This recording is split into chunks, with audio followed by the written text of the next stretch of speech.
दोस्तों आज हम बात करेंगे बच्चों में यूज होने वाले ओरल सस्पेंशन के बारे में। यहाँ पर हम बात करेंगे किस बच्चे को कितनी एंटीबायोटिक्स मेडिसिन देनी होती है। चलिए दोस्तों शुरू करते हैं। सबसे पहले जान लेते हैं डोज कैलकुलेशन के बारे में। यहाँ पर डोज कैलकुलेशन के दो फॉर्मूलाज गिवन है। पहला है एक्स मिलीग्राम पर केजी पर डोज, दूसरा है एक्स मिलीग्राम पर केजी पर डे। यहाँ पर डोज और पर डे का क्या मतलब होता है।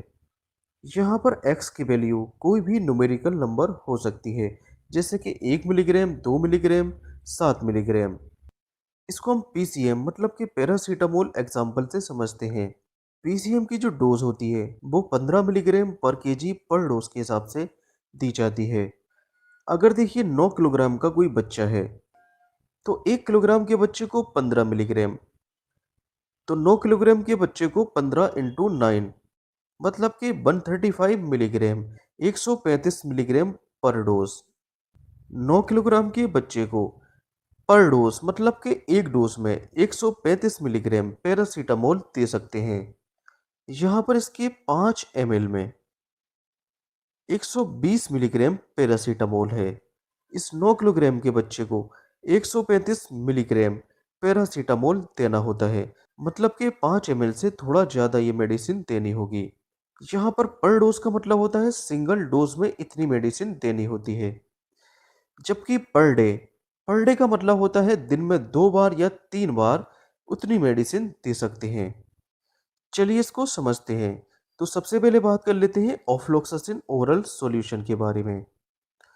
तो ऑफ्लोक्सासिन एक एंटीबायोटिक मेडिसिन होती है। ये बच्चों में लंग्स इन्फेक्शन मतलब के फेफड़ों में इन्फेक्शन या यूटीआई मतलब के यूरिनरी ट्रैक्ट इन्फेक्शन, अगर देखिए पेशाब की नली में कहीं भी इन्फेक्शन होता है तो इसको हम यूरिनरी ट्रैक्ट इन्फेक्शन के नाम से जानते हैं। यह इसका यूज बच्चों में स्किन इन्फेक्शन में भी किया जाता है। बात कर लेते हैं इसकी डोज के बारे में। तो इसको 15 मिलीग्राम पर केजी पर डे इस फॉर्मूला के बेस पर दिया जाता है। अगर बच्चे का वजन 20 किलोग्राम है तो इसको कितना ऑफ्लोक्सासिन देना होगा। तो 15 गुणा 20 इज इक्वल टू 300 मिलीग्राम। तो तो पूरे दिन में 300 मिलीग्राम ये मेडिसिन देनी होगी। इस 300 मिलीग्राम को आप बीडी मतलब कि दिन में 2 बार मतलब कि 150 मिलीग्राम प्लस 150 मिलीग्राम 2 बार में पेशेंट को दे सकते हैं। नेक्स्ट बात कर लेते हैं सिफेक्सिम एंटीबायोटिक्स के बारे में। सिफेक्सिम एंटीबायोटिक्स ये सिफेलोस्पोरिन एंटीबायोटिक्स क्लास की मेडिसिन होती है, जो बच्चों में एयर मतलब के कान और नोज इन्फेक्शन में यूज की जाती है।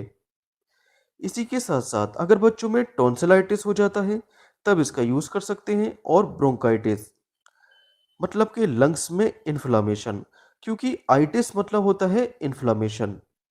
टॉन्सिल्स में अगर इन्फ्लामेशन होता है तो उसको हम टॉन्सिलाइटिस कहते हैं, और ब्रोंकस में इन्फ्लामेशन होता है तो इसको हम ब्रोंकाइटिस के नाम से जानते हैं। तो इन केसेस में सिफेक्सिम का यूज किया जाता है। सिफेक्सिम की जो डोज होती है वो 8 मिलीग्राम पर केजी पर डे इस फॉर्मूला के बेस पर हम पेशेंट को देते हैं, और पूरे दिन में ये पेशेंट को बीडी मतलब के दिन में 2 बार दे सकते हैं। नेक्स्ट बात कर लेते हैं सीफोडॉक्सिम के बारे में।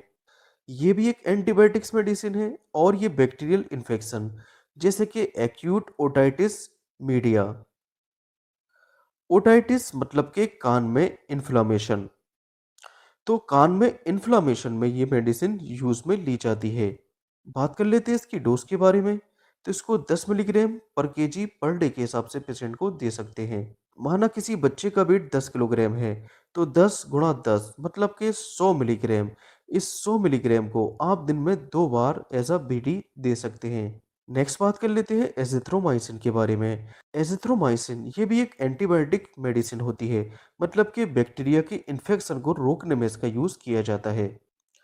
अगर बच्चों में थ्रोट मतलब कि गले में इन्फेक्शन या नेसल इन्फेक्शन मतलब कि नाक में इन्फेक्शन हो जाता है तो एजिथ्रोमाइसिन का यूज किया जाता है। तो जनरली एजिथ्रोमाइसिन का यूज अपर रेस्पिरेटरी ट्रैक्ट में अगर बैक्टीरिया का इन्फेक्शन हो जाता है तो इस केस में एजिथ्रोमाइसिन का यूज किया जाता है। एजिथ्रोमाइसिन की डोज कितनी देनी होती है? ये 10 मिलीग्राम पर केजी पर डोज और इसकी सिंगल डोज मतलब कि ओडी पेशेंट को ये देनी होती है। नेक्स्ट बात कर लेते हैं एमोक्सिसिलिन के बारे में। एमोक्सिसिलिन भी एक एंटीबायोटिक्स मेडिसिन होती है जो कि बैक्टीरिया के इन्फेक्शन को रोकने में इसका यूज़ किया जाता है। बैक्टीरियल इन्फेक्शन जैसे कि नाक में इन्फेक्शन या कान में इन्फेक्शन या निमोनिया और ब्रोंकाइटिस के केस में एमोक्सिसिलिन को यूज़ कर सकते हैं।